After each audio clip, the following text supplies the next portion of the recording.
Good afternoon, Grand Rapids. How y'all doing today? Well, I'm good. I didn't. Okay, whatever. So I wanted to talk with you all this afternoon. I wanted to have a very intimate conversation with you. I feel like this conversation is important. This conversation is revolutionary. This conversation will perhaps change the world. Before I begin my talk, I need to give a salute to the survivors of John Burge's torture in Chicago. I also need to send so much love to the protesters and the rioters who are advocating for Black life and sovereignty in the United States under the banner of Black Lives Matter. When I was preparing for my talk today, I was like, what do I talk about? What do I talk about? Because I feel like this moment is so momentous. I feel there was definitely the world on my shoulders. I felt nervous. I felt scared. I was wondering if people would hear me and understand me. I didn't know what to think. I called so many friends who are amazing. I love my friends. And everyone was like, you're going to do fine. You're going to do okay. Like David Che had said earlier, I had prepared something totally different. And then I went through the rehearsal, and I was like, I don't want to talk about this. And I came back to what I had originally wanted to talk about, which was 36 revolutions of change. And it's almost as if coming back to my breath, like breathing in the life, something that's so simple, but something that's so momentous. It's only a breath away that keeps us from dying. So when I looked up revolutions, I saw the definition was a sudden or momentous change in a situation. I look at change as a process. It's not a singular act. It's definitely a process, but I love the idea of revolution because a lot of people think revolution, guns, hide, run, flee for the hills, and I think revolutions happen every day, every second. And that's what makes me so excited to be living right now because we're living in a moment of momentous change, where ideas are being shared, where the paradigms are being questioned, where people are reclaiming their life, their dignity, and their freedom. The reason why I titled my talk 36 Revolutions of Change is because I'm 36 years old. Don't let the smooth face fool you. I am 36 years old. I'm very proud of it. But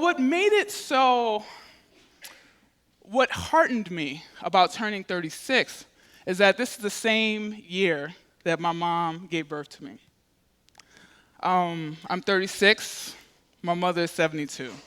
I actually spoke to her before I came today, and I talked to everybody, but then I was like, I need to talk to my mom, because my mom just says the most simplest stuff. And she's like, haven't you spoke to a lot of people? And I was like, yes. She's like, you're going to be fine.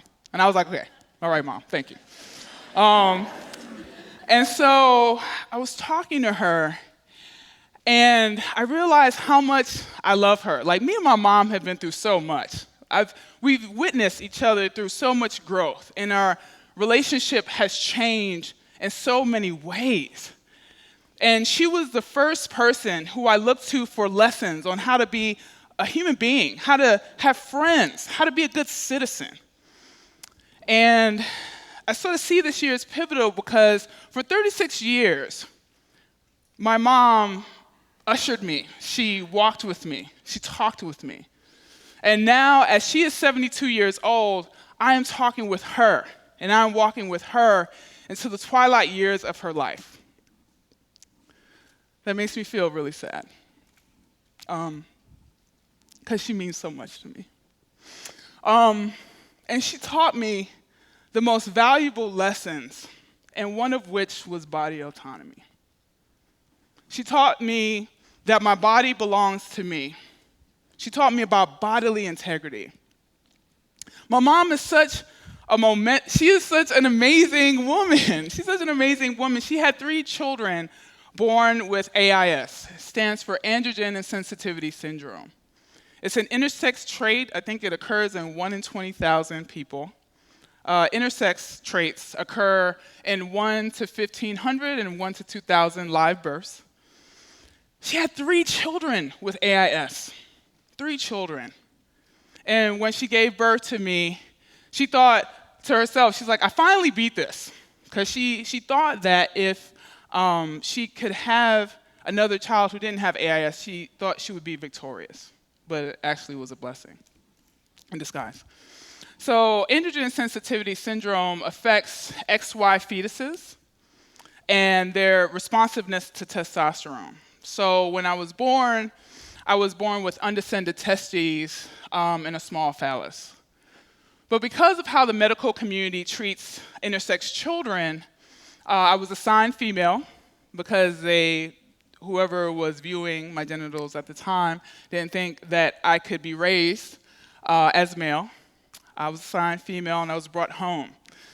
As soon as I was brought home, my mother said that she received numerous calls from the hospital urging her to bring me in for surgery. And this is why I'm advocating for the lives of intersex children today. Because this happens every day. There are only 2 hospitals in the United States that do not do permanent, irreversible, damaging surgery on intersex children. 2 hospitals. And doctors don't see how these surgeries impact children. But one thing, that even though the doctors were calling my mom every day, at every turn, she said no. Every turn, she was like, no, no, no. And her intuition saved me from bodily harm because they wanted to remove my testes and they wanted to create a vagina. Those were the initial lessons about body autonomy. When I was growing up, my mother told me, your body is beautiful. My mom would always tell me that because I was a little girl. And my mom was like, oh, you're such a pretty little girl. And I was like, I don't want to be a little girl, you know. You know? And she would say, you're so pretty. But it was so reinforcing. It was reinforcing that this intersex body, this black body, this intersex body is beautiful. When the world was telling me, and what I would learn, that the world would tell me that this body was not to be valued and that this body was not beautiful. My mom told me otherwise. And so I took those lessons, I embodied those lessons even as I was going through middle school, then high school. And let me tell you something about middle school. Kids can be cruel. Kids can be cruel. They were cruel to me. So they were cruel to me. But I still, in the back of my mind, had that resilience that my mom had given me. So it was with those lessons that she had taught me.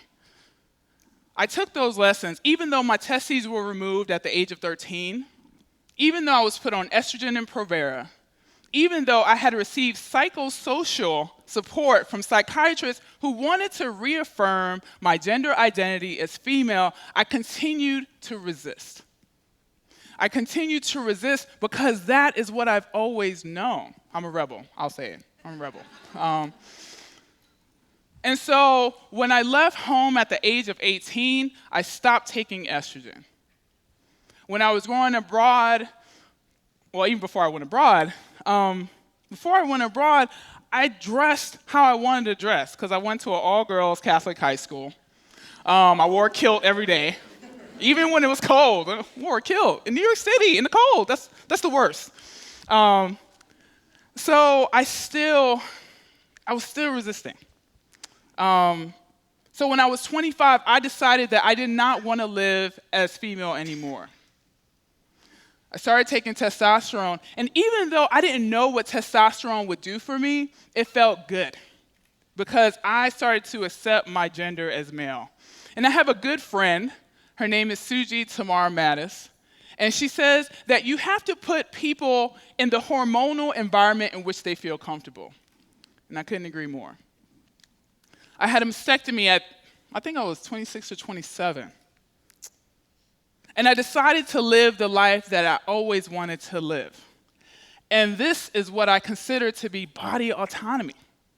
That I can choose the course of my life, that I can choose the life that I want to live, that I can live in this skin, to live in this skin and feel good.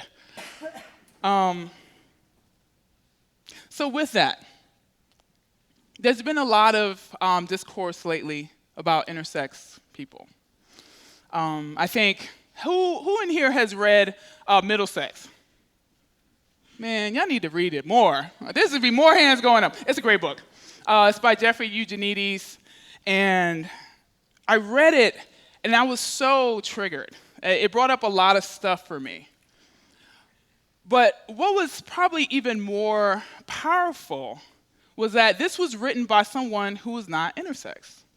And so many, like bioethicists and other people talk about us, but historically, we have not been given the opportunity to tell our own stories. That's what makes the work of ISNA, the Intersex Society of North America, so pivotal. Cheryl Chase at the time, who's now Beau Laurent, she really came forward with other people, and she's like, these are our bodies, these are our experiences. So I'm standing here on the backs of pioneers who said, we are here, we exist, and we are moving forward.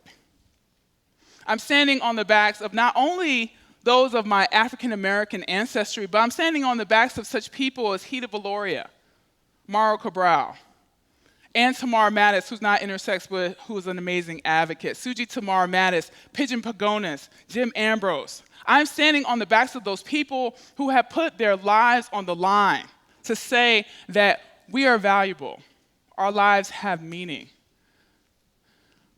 So that's why I feel like it's so important that we tell our stories. We tell our stories in a dignified way. So I'm standing before you today. I'm telling this story because it's a story that needs to be told. And it's important. And I hope that as people are going forward, as you leave here today, that you look up what intersex means, that you talk to me. Because this bow tie, this is meant to draw people in. This bow tie is saying, talk to me, I am ready to be talked to. And that it doesn't take, I think sometimes when people think about allyship, when people think about solidarity, people are saying, well, what do I do? What do I do? And I say that the subject of intersex rights is a children's rights issue. What I like to say is that there's a chance for women to develop breast cancer. But we're not going around and doing mastectomies on women. So it's the same with intersex children.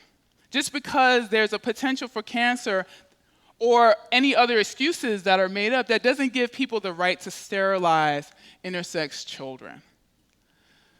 So I say that in order to be an ally, to draw on your own experiences, to say, what would I want to do? It doesn't require a lot of good or fancy thinking. My mom, she doesn't have the fancy language and discourse, but she had good sense. And that's all it takes, good sense. And I'm pretty sure you are all seated in this theater today because you have some degree of good sense. And I think that's all it takes to be an advocate, to be an ally, and to advocate not only for body autonomy, but also for body integrity. And even though I have 18 minutes, I think this is a good place to close. So thank you for listening, and have a good afternoon.